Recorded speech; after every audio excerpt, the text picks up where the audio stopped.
salaamaaleykum gars yi maa ngi leen di nuyuwaat di leen dalal ak jàmm ci Sen Sport 221. Jaraaf gannaaw bi ñu qualifié ci li nga xamante ne mooy quart de finale coupe CAF bi comme ni ngeen ko xamee bi ñu dóoree woon étoile de Sahel ba jamono yi sax ñu nekk ci bopp classement bi ak 10 points dinañu jot lu toll ci 177 millions de francs CFA ngir rek qualifié bi nga xamante ni qualifié nañu ko ci quart de finale yi.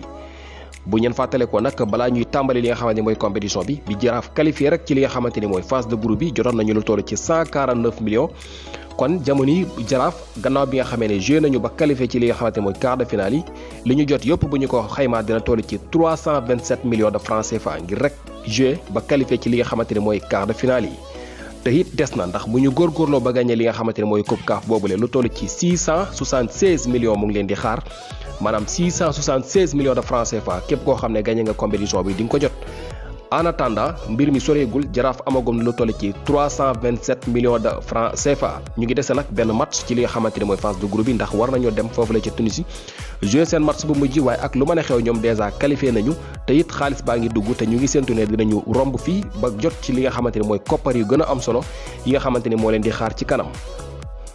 ki nga xamante ni nag mooy Demba Ba l'international sénégalais di évoluer ci Turquie ak club bi nga xamante ne mooy Istanbul Başakşehir moom nag dal dinay dakkal contrat ak club boobule kii di Demba Ba ak ñi nga xamante ne ñoo di Başakşehir jeexal nañu kon nag gannaaw bi nga xamee ne ñu ngi woon ci saison bi difficile maanaam saison bi nga xamante ne xawoon na jafe donte ne qualifié woon nañ ci Ligue des Champions waaye ñu gis ne daal ren ji nekkul woon saison bu baax trop ak club boobule kii di xibaar yi fisal nañu ne kii di Demba Ba kon dina quitté club boobu nga xamante ne mooy Istanbul Başakşehir gannaaw bi nga xamee ne déggoo nañu kon kii di Demba Ba jeexal na ak ñii di Başakşehir ki nga xamante ni nag mooy Ibrahima Niane ak Opanguet comme ni ñu leen ko waxee woon ni ki fan yéen ñu génn ne ñu ngi entraîné kii di xibaar yi fësal nañu ne amaan na dinañu bokk ci groupe bu FC Metz bi nga xamante ne dinañu jouer contre Paris Saint-Germain donte ne dara confirmé gul waaye daal jamono yi kii di xibaar yi wéral nañu ne fit nañu maanaam pare nañu te it bu mu bett kenn bu ñu leen gisee ci groupe boobu nga xamante ne Metz dinañu ko teewal jouer contre Paris Saint-Germain. ki nga xamante ne mooy gardien gambien bii nga xamante ne mooy Modou Diop di international gambien moom nag dal dinay signé ak club bi nga xamante ne mooy Ndiambour bu Louga nekk ci Ligue 1 bi moom ki nga xamante ni mooy Modou Diop nag mu ngi jógee ci club bi nga xamante ne mooy Real de Banjul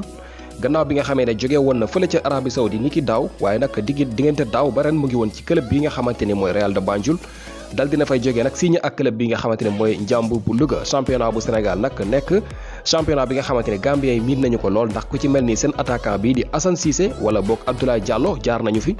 ki nga xamante ni nag mooy Modou Diop nga xamante ni jamono yi mooy gardien bi ci équipe nationale bu Gambie bi gannaaw bi ñu qualifié ci CAN bi nga xamante ni moom la ñu dëkkmal moom nag dal dinañ signé ak club bi nga xamante ne mooy Ndiambour bu Louga Ndiambour nag jamono yi nekk ci 11e place bi am lu toll ci 13 points.